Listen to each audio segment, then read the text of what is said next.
It's heavy, it's super fragile, it's an absolute pain to clean, and it just does not make sense to be in an RV. So why is it in here? We're taking care of that today. Let's go. All right, guys, so I don't know why they do this in RVs. So our front shower here is glass doors.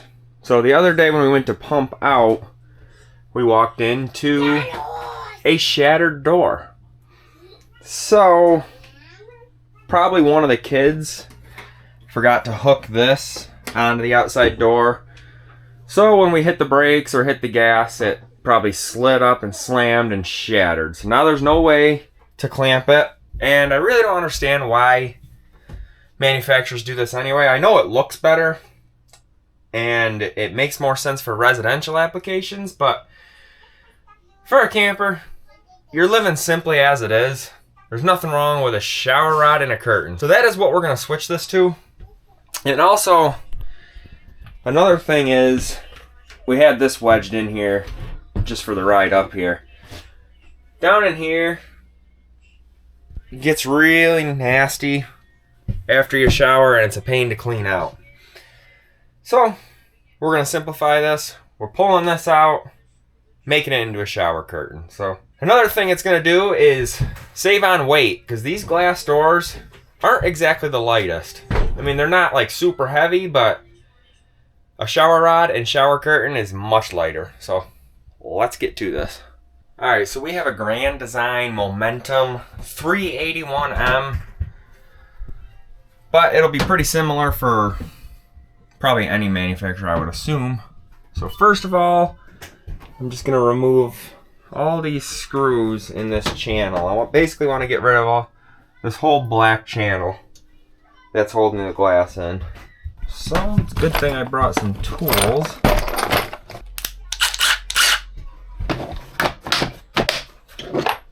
Alright, I'm going to remove these top two first to get this top brace out. And then the glass pieces should come right out, so I can get them right out of the way.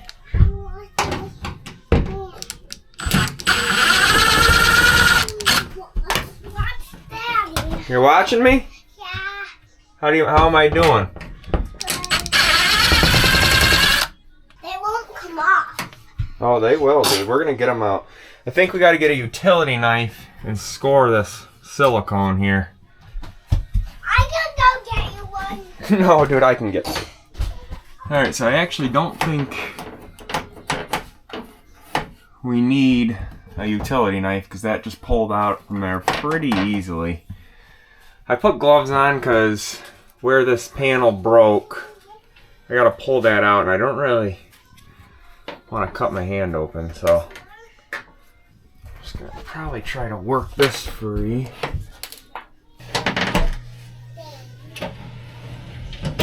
Let's see how you do this here. I wonder if it's top. There we go.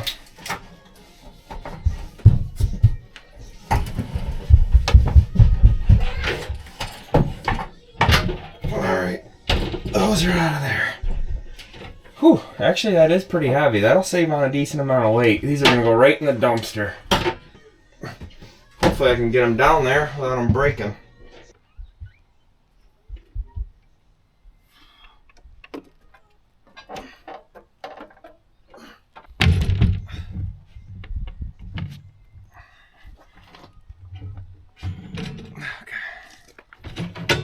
Alright, I would say that's probably the hard part, is getting those out there safely. So,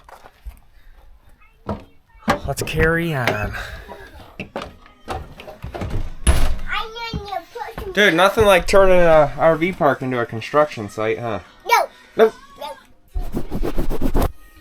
Alright, next up we got the side runners, and there's just the same screws. Looks like 3 of them.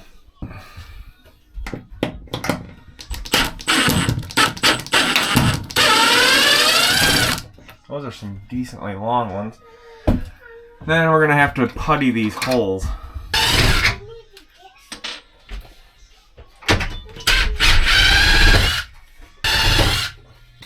Alright, so on the inside, there's a pretty thick bead of silicone holding it on. The outside's completely free.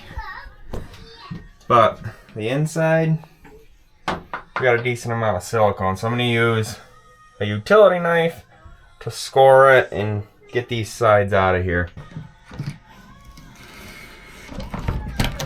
Being careful not to scratch the tub. And there we go. Popped off just like that.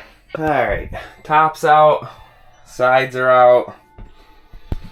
All we got left is the bottom, which it's pretty loose on the outside, so what I'm thinking is these two right in the middle, there's quite a bit of silicone. So I get some pliers, pull that out, and I bet you there's two screw heads right below them. And this bottom piece should come right out. Pretty simple. Exactly what's under there. Two screw heads.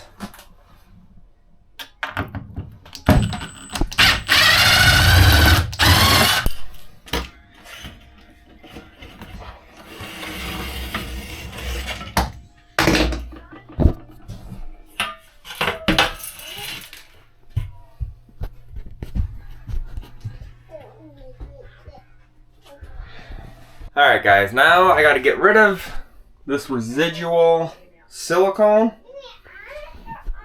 Normally I'd use like rubbing alcohol, but first I would scrape off most of it with a scraper, what I have here, a plastic one, because otherwise a metal one would damage this. A plastic one isn't going to, and I would normally use a heat gun, but I don't have a heat gun, so.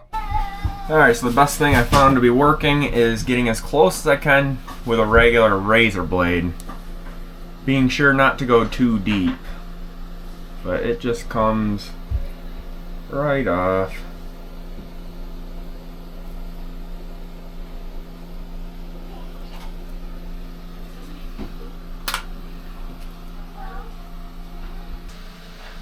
Oh, Dad, that's working great. Isn't it, dude? Isn't it working good? Yeah. Woo! That works great. Look at that, dude. Deeper. Alright guys, so that worked pretty well. Pretty much got the silicone off. There's still a little bit there. Might have to find some type of solvent that'll clean that up, but for the most part it's pretty clean. The next thing you gotta do is plug these holes. I've got some epoxy that I might do, or they probably make some type of bathtub putty to fill those, but I might do epoxy and then just paint match it or something, or I'll see if the hardware store has some tub putty to put over it. But then I'll have to wait until after I go to the store. All that's left is to put the shower curtain rod up, and voila. Back to a good old-fashioned shower curtain and regular rod. That ain't gonna shatter on ya. Saves a ton of weight and does what it's supposed to, and still looks pretty good too. And it's a lot less cleaning. I think this simplifies it a lot more, keeps the weight down, and less cleaning. So I don't really know what many advantages the glass has outside of just looking better, but I'm old school, I'm simple, this works. Catch you in the next video.